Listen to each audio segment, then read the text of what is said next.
13 mars 2021. Je suis éternellement. Mes paroles ne changent pas. Demeurez dans mon amour. La parole de l'Éternel, notre Seigneur et notre Dieu, délivrée à Stéphanie, pour le peuple de Dieu et pour tous ceux qui ont des oreilles pour entendre. Écris mes paroles, ma fille. La confiance se place dans la recherche de ma face, et ma face se trouve dans la prière fervente du juste. Le royaume de Dieu appartient à ceux qui veulent s'en emparer et mettent tout en œuvre pour ouvrir les portes de mon cœur, afin d'écouter mon esprit avec foi et persévérance. La foi viendra en entendant ma voix, et ma voix résonne dans ma parole. Heureux les cœurs purs, car ils me verront face à face. Les petits comme les grands sont égaux devant moi, car les biens de cette terre ne sont rien.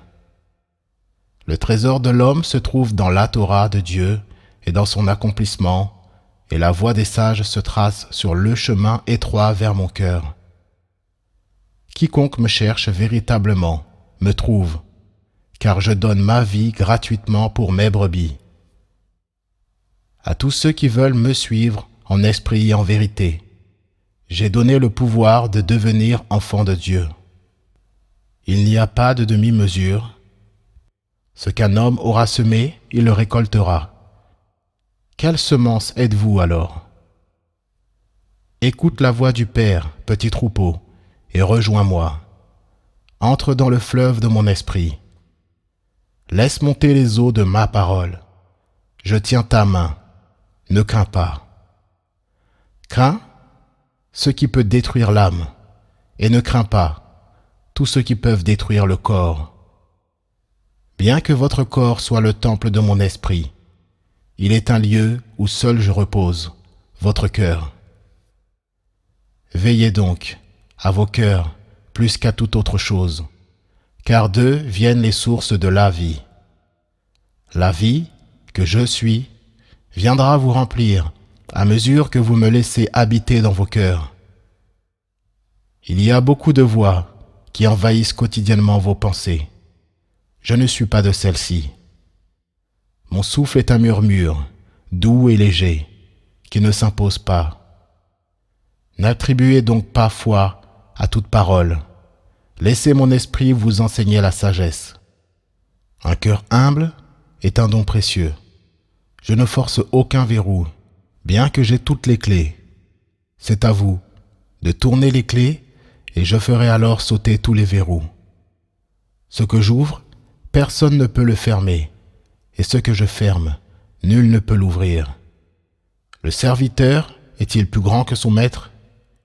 Soyez des serviteurs en toute occasion, et accomplissez humblement mes paroles. Ne répondez pas au mal par le mal, mais laissez ma sagesse combler vos bouches. Ne soyez irrités envers aucun homme, car voici le chemin que j'ai tracé. Mes 10 paroles accomplies par le Mashiach, Yahushua. Il est venu afin d'accomplir et vous montrer la voie. Apprenez à aimer. Entendez et marchez comme il est écrit.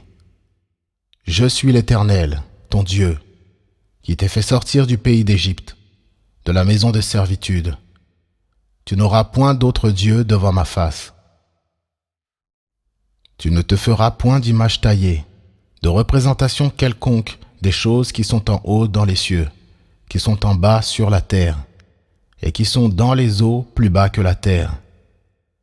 Tu ne te prosterneras point devant elles, et tu ne les serviras point, car moi, l'Éternel, ton Dieu, je suis un Dieu jaloux, qui punit l'iniquité des pères sur les enfants jusqu'à la 3e et à la 4e génération de ceux qui me haïssent, et qui fait miséricorde jusqu'en 1000 générations à ceux qui m'aiment et qui gardent mes commandements. Tu ne prendras point le nom de l'Éternel, ton Dieu, en vain, car l'Éternel ne laissera point impuni celui qui prendra son nom en vain. Observe le jour du repos, pour le sanctifier, comme l'Éternel, ton Dieu, te l'a ordonné. Tu travailleras 6 jours, et tu feras tout ton ouvrage. Mais le 7e jour est le jour du repos de l'Éternel, ton Dieu. Tu ne feras aucun ouvrage, ni toi, ni ton fils, ni ta fille, ni ton serviteur, ni ta servante, ni ton bœuf, ni ton âne, ni aucune de tes bêtes, ni l'étranger qui est dans tes portes, afin que ton serviteur et ta servante se reposent comme toi. Tu te souviendras que tu as été esclave au pays d'Égypte, et que l'Éternel, ton Dieu, t'en a fait sortir à main forte et à bras étendus. C'est pourquoi l'Éternel, ton Dieu, t'a ordonné d'observer le jour du repos. Honore ton père et ta mère, comme l'Éternel, ton Dieu, te l'a ordonné, afin que tes jours se prolongent et que tu sois heureux dans le pays que l'Éternel, ton Dieu, te donne. Tu ne tueras point. Tu ne commettras point d'adultère. Tu ne déroberas point. Tu ne porteras point de faux témoignages contre ton prochain. Tu ne convoiteras point la femme de ton prochain. Tu ne désireras point la maison de ton prochain, ni son champ, ni son serviteur, ni sa servante, ni son bœuf, ni son âne, ni aucune chose qui appartienne à ton prochain. Et moi, Yahushua, je vous le dis à nouveau, aimez le Seigneur, votre Dieu, de tout votre cœur, de toute votre âme et de toute votre pensée. C'est le premier et le plus grand commandement. Et voici le second, qui lui est semblable. Aimez votre prochain comme vous-même. De ces 2 commandements dépendent toute la loi et les prophètes. Je suis le Seigneur.